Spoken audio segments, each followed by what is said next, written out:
And I like the guys to see how the new guys compete, how the new guys do things. You want to get that stuff squared away early on. So when we get to fall camp, they kind of understand. So you ain't got fights in the locker room. You knew when we did dodgeball, this person was super competitive, so they're prepared. But I like to give them team building things that are competitive. And we used to break down teams, this different position group around other players that they would not spend time with on their own, right? So we wanted to get them in a situation where you are with different people, because that's the game of football. So we're going to build as a team. We did it competitively. It was pretty awesome to see some relationships that budded and some relationships that players still have. All right, number 12, family relations. I talked about it a little bit earlier. You may have a responsibility of family relations. Now, where I was at, I was never the liaison to family, but I always helped.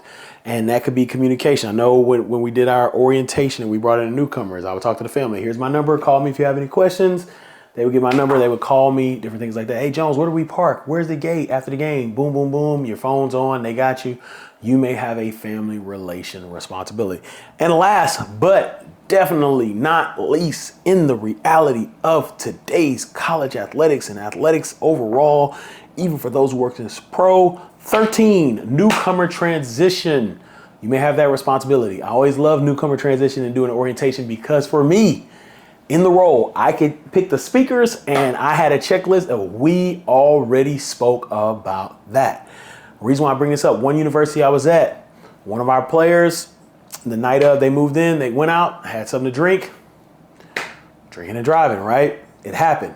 Well, we found out that the speaker we were going to have, the campus police, local police, was going to be the next day. So from then on out, I was like, they're talking to him the first day, and I put all the speakers who could help us help my players stay out of trouble. So I love the newcomer orientation because I had a chance to be like, we need this speaker, we need this speaker, we need this speaker, we need that speaker on the first day, and then we'll have these speakers wherever it be.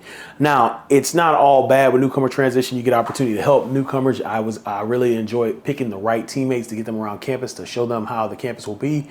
So newcomer transition, I loved it. Once again, that could be a responsibility you may have in the player development role.